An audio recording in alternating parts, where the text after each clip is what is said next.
Kape kag balita. Kami ang inyong maambong nga Ilonggo Cops, Police Senior Master Sergeant Francisco Lidor Jr. At Police Executive Master Sergeant Relay Lauro. At ako naman si Police Lieutenant Maria Meroniten. Thank God it's Friday! Mayo 25, 2021. Panagi sa Cotton Energy, ay naman kita subong, ipakadalo naman sa inyo ang mga accomplishments kag programa sa inyong mga Ilonggo Cops. Of course, welcome! Police Executive Master Sergeant Relay Lauro sa ato nga Kape kag balita. Mayong aga sa inyo mga. Okay, ang abot ng opo, sa wala pa kaibalo, kag wala kilala, isa ni siya ka mga eligible nga police officer diri sa Iloilo Police Provincial Office. Soltiro?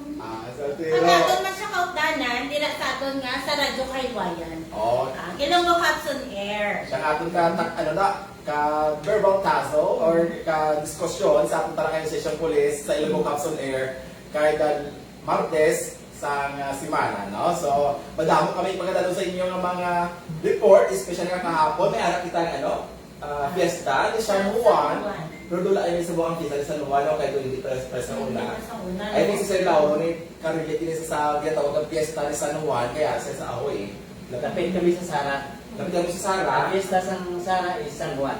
Lapit kami sa Lagat. Lapit sa Lagat. Ako man ito sa amon, kaya may pakantest pa na gano'n sa mga baluto. I don't know lang subukong ipatigayon na dito sa part naman na sa isang kapistatin. But of course, sa Iloilo Police Provincial, sa Iloilo Province, bawal din dyan, no? Kaya di kalipay kayo sa ating Provincial Director, na kahapon, tamaan kalinong ang pagta-celebrar sa San Juan sa probinsya sa Iloilo. Kag mga natin nga very obedient kaya ang ating mga pumuluyo, considering nga wala di kami nagkagto sa mga private resorts, may arat man gid na monitor ang ating mga kapulisan sa tawag nga nagkagto sa mga sa mga baybay.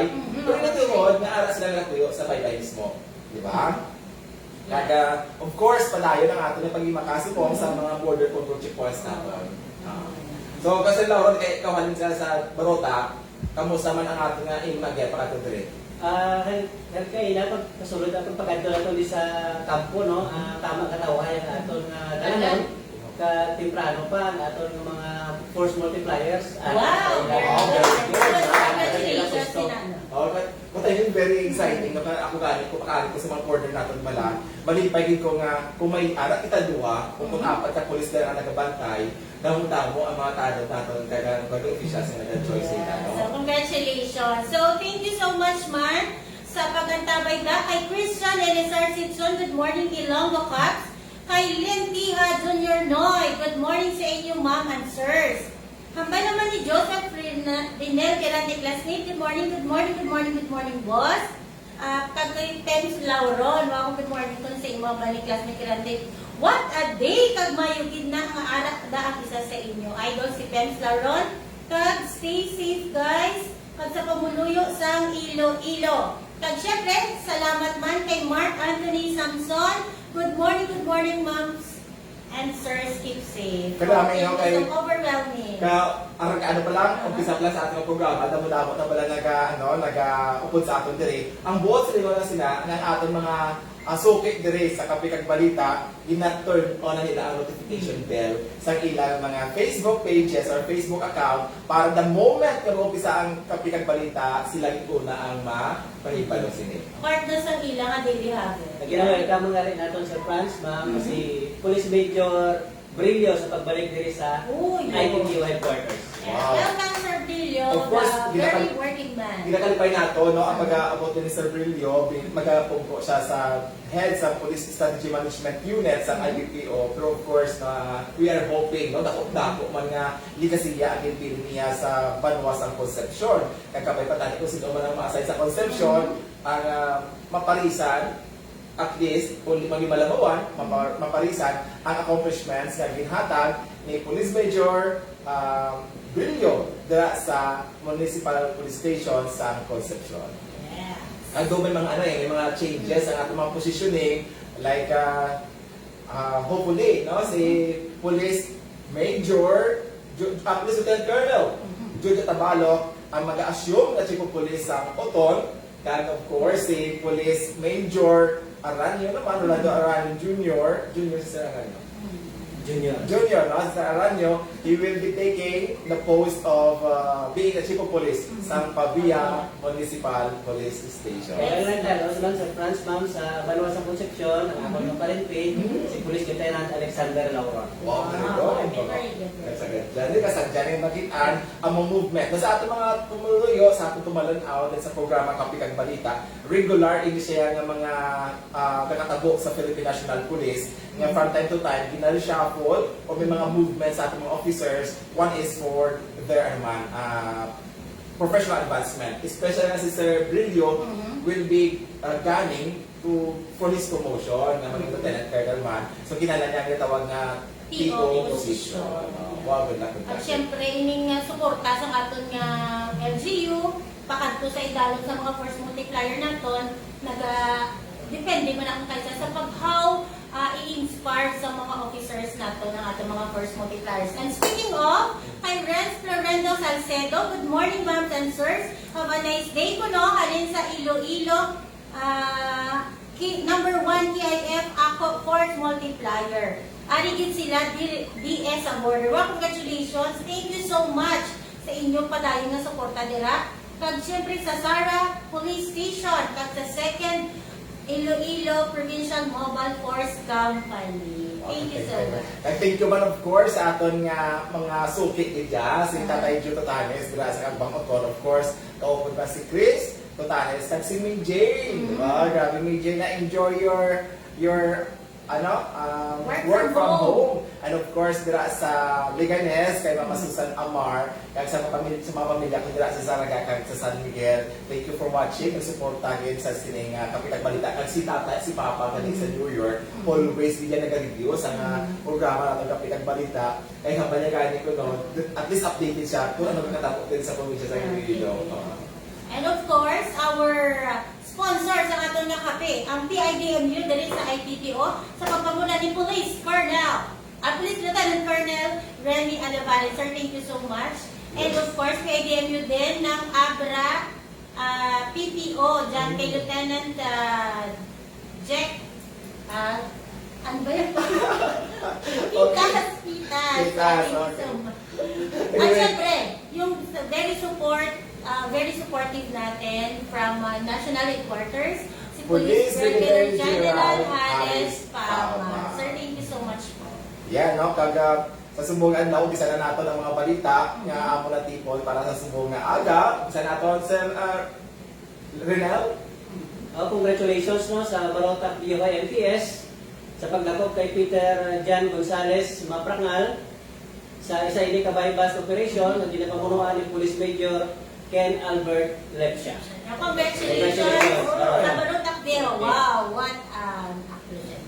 Nakanami pala no kay ining padayon despite sa atong mga ako I really appreciate ang atong mga kapulisan sa stations nga despite sa nga burden nga grabe nga kataksing sa ila role sa atong mga border control checkpoints, wala kinilaya ginapabayaan ang ating mga anti-criminality ag law enforcement campaigns. Padayon kaya po ng ilang mag-deliver sa ilang mga accomplishment. Kakisundan nila sa San Joaquin MPS. Kaya nga nakadakop sila sa top 9 most wanted persons sa persona ni Kildare Ablero. Do Muslim siya, no? Sa salag nga homicide with the use of unlicensed firearms. So, ini siya, may 40,000 nga bail recommended. Once again, congratulations sa classmate ko, kay Police Lieutenant Dionisio Estacio. Wow, congratulations as a personnel mo dyan. Wow, sa ako medyo masubo ni because may isa naman ka lalaki, 23 anyos nga nasa Puan, no, nga nagabitay na naman dira sa Banwa sang Gimbal, no. Ang na-notice ko pala, with this pandemic na encounter subong, mamala ko siguro hindi man most of the time rason ang pandemya, no? Because nga nadamuha sa mga nag-suicide nga ni Abi, ang rason ng heart brokenness, busted or problema sa relasyon, no? Pero kung sa mga bataman ligman, no, maiba nga ba nga, I think pandemic also affects. Kaya kung may problema ka mo sa relasyon, kasi hindi ka kagawa sa balay nyo, hindi ka pala ka pangita sa outlet, Pangita paraan, na maka-unwind ka, makatuan mo siya. baka ginawa ka sa hangin nga pag-una, alis mo balikan, malaki kung saan ako may friction, di masila ron, kasi sila ron ka narinig. Dili nakarinig. So tani i-break tani ang i-break tani yung silence. Iba kung tana ang kultura, ang mga lalaki wala ga share, mag-share ka mo. Kasi kung makita natin sa statistics, damo isa ang mga lalaki na nagka-commit ng suicide. Kasi hindi sila it's your nature ng mga lalaki na wala nag-share. Pero may mga na ina-share sa mga lalaki, ha? Mga lalaki, matama ng mga generous sa kanto na ina-share. Eh, Sir Lauron is long distance relationship. Pero Sir Lauron, malipayo kami Sir Lauron kung mag-contact ni si Ma'am sa iba niyo Pungson because ang ato niya OFW online help desk ang ready niya Sir Lauron mag-surprise sa iyo kung magambal si Ma'am sa abroad. Isang pisalita ako niya, love you. We will surprise you. So pagasundan ni sa aton accomplishment sa Ahoy MPS, kung sa diin may nadakpan ini nga caught in the act ini sila nga naga patigayo na naman sang kulang illegal nga kabulang nadakpan ini si Julie Vic Valiner A. Francisco 45 anos ang edad kag taga Sitio Pili 1 Barangay Luca Ahoy Iloilo tatlo ini kakak-fighting ang nadakpan Dulugar sa mga kapamilya ko. Kapay lang wala sa mga relative ko diri ang nag-violate sa aton nga protocol, no? Especially yung ginabawal anay nga pagmulang tungod nga ginakonsider niya siya nga super spreader nga activity kagi na sa punta rin sa aton nga ginatuyo nga puntatan ang pagsaka or mapungga na pagsaka sa numero sa nagapositibo sa COVID-19. Ang mga parente nato dala sa France Ahoy, no? Ang kulatan nyo nga mga kayo ang chimpo. Right. Okay, so sa liwat, congratulations sa Ahoy MPS at sa personnel nila dala sa pagpamuna ni Police Lieutenant Danilo Luca. Kasi sa Batat sa France, no, isa ka kapitan takop sa violation sa Article 208 sa of RPC, hindi siya negligence and tolerance. Tungod kay gipabayaan niya ng 50 ka mga tao na mag-gather, no? Kag subong ginaprepara na ang kaso para sa iya administratively kag criminally. Yes, kaya kasi barangay kapitan siya. Pangatubang siya sa administrative case. Para mga kiyasan sa Batat, Sir Franz. Di ba isa mga kasakit, no? Isa nakasakit sa responsibilidad pa sa isa ka pulong barangay. But again, being elected official, dako ang inyong mando. Gusto niyo mag-please ang inyong mga pumuluyo, but again, please, make it sure nga nag-comply kita sa mga protocol at sa mga lain naton because hindi nila pwede i-please lang talaga pasuktan sa mga gusto nila. Dapat, if you give way sa mga offers or mga ginapahangyo sa inyong mga pumuluyo, dapat siya according man sa layi. According sa policies. Malamang nag-iusap ini sa iyang mapaligo sa kining mga katawan nga ini ay sanuwan na ni kahapon. So explain lang naton nga iba ang sanguna, iba na sa Subo kay may pandemya kita. Kag ini insidente sa France, ma'am, no, isa ni ka paano man, no, sa mga kapitanes na to, dire sa Pilipinas probinsya. Lesson! Sa warning, lesson. No.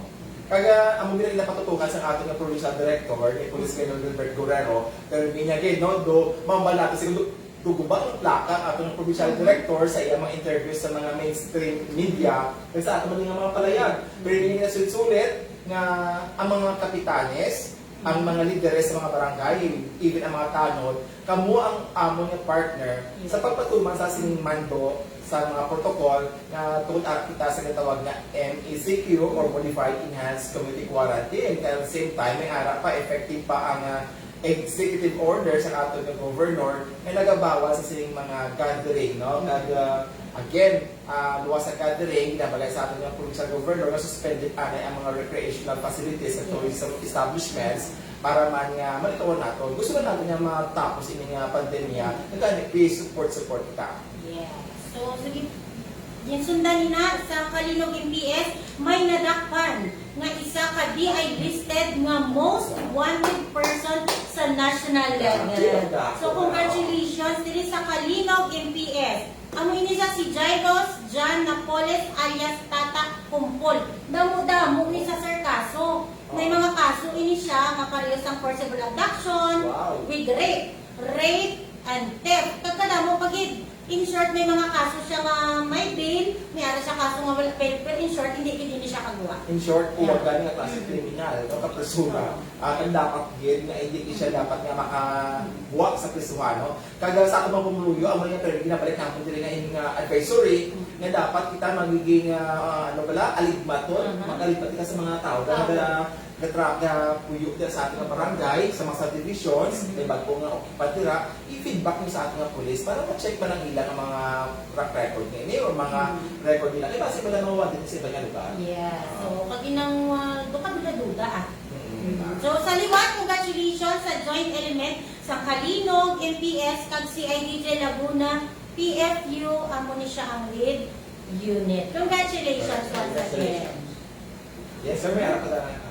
Congratulations man sa liwat sa aton kapulisan sa Concepcion. Ako man ang distillida ni Sir, sa video. Nagligan ko sa Franz ng Despedida. Subong, 4 ka pambot sa Franz ang kapot sa Banwa sa Concepcion na illegal na nagapangisda sa dagat sa Concepcion. So ini siya, lakop ini sila 4 ni sila ka pambot sa lain-lain nila nga oras kag sa kabilugan nga ara sila sa 16 ka closer France. I think this is one nga tatak sa leadership ni Sir Brillo sa Banwa sa Concepcion nga yung disiplina. Ano yung pagpalakop sa mga nag-illegal nga pangisda sa kalauran sa Concepcion? Isa na form to discipline ang mga pumuloy natin na while you are having your livelihood, pero dapat siya, hindi naman pag-neglect na may mga requirements sa ating mga lahi, ating mga ordinansa at ang ating Republic Act 8550. No? Pag sa ulang sa France, ma'am, sa na-assign kita sa Banwa sa Kahoy, ang kalabanan na nagapasaway na nag-illegal na nagpapangisda, ang nag-regros. Oo. Hindi naman naman siguro sa galing gross, basic lang na at tungkol nga, usually, ano lang yung gamit nila mo ang... GPS. Hindi pa GPS, so may iba nga nagagamit nila kung sa natural na pala, ang mga, na, doon, no, kasi talaga wala kami sa mga equipment to check kung pala di ka mga boundaries sa ating mga dagat. Nakasunod na sila sa ating area. Oo, so halong-halong nila. Kung ako sa inyo, kung makabalik ka mo sa inyo mga binakpanisda, o makalanik mo sa inyong GPS, o sa inyong, ang kumpas. Will kumpas, will help kung makalaki ng location. So, good morning galita kay Maria Lino, Juan Gabriel, watching from Makati City. Wow. Alright. So, sa atong napadayon, ang Miyagaw MPS may nadakpan pagid. Taliwat. Tama, no? Ang Miyagaw MPS may nadakpan nga illegal yapon nga pamulang, sir. Wow. Ano, hindi sila 4 ka persona ang nadakpan. Amo ini si Vicente Fajorado, Leo Palgisana, Anthony Fineza, kag si Melvin Tumulto. Initanan sila taga Miyagaw MPS. Ay, nako. Ikaw yung PS, Banwa sa Miyag. Yes, kaya, masubok kita because medyo masubok talaga ako. Masubok in a sense nga may aral niya nga padayon sa pagpadungol, no? Nga despite sa ating mga reminders, hindi tayo magmulang, managamulang siya. Pero yung isa natin ginakalipay, because hindi mga accomplishments sa ating mga pulisan would not be possible kung wala may nagka-feedback ng mga pumuloyo na. Pero pinapasalamatan din natin ang ating mga pumuluyo na nag-feedback sa ating mga kapulisan. Yes, galing sa talagang pumuloyo, dahil sa probinsya sa Iloilo, kuha ito mo sa mga tie numbers. Sa ating mga chief of police, kaya sa ating mga tawag na municipal tactical operation centers, para the moment na may anak na galing ang mga illegal or nalulula ang mga activities sa inyo palibot, text dayon, dito marespondihan sa ating kapulisan. Kung hindi pala po sa kapulisan, chat ka mo din, kaya taga-alamin ka mo sa amon ng tie numbers. May talang 43 MPS na to. Na 42 MPS, isa ka city na to, may ara kita mga hotline number.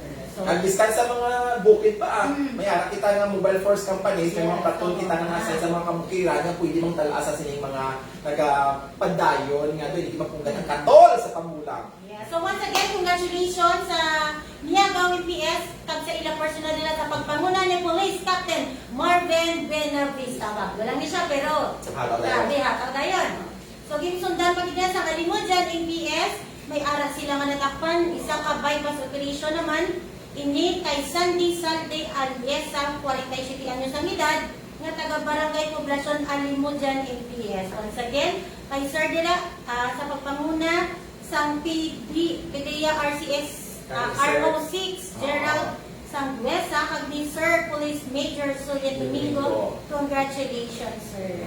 Kasi imagine, no, kung isa doon na mistake na ako, nabirana si Mana kita. Kung ibo yung pambirana si Mana si Bob. Pero tanaw natin, guys, sa atong mga tumalanaw sa kapikang balita. You see, nabirana si Mana or not, our police station here sa, or mga chief of police natin, mga kapulis natin sa probinsya sa Ilong, tulo-tulo yung paghatag sa mga accomplishments sa various campaigns ng Philippine National Police. Ang naman, bakit na doon nag-sink in na sa panghuna-huna kaya sa panunduman sa ating mga kapulisan ang bago natin yung slogan na pula, ang commitment natin na Mario Silverero gani, ipasa ilang cups, inyo.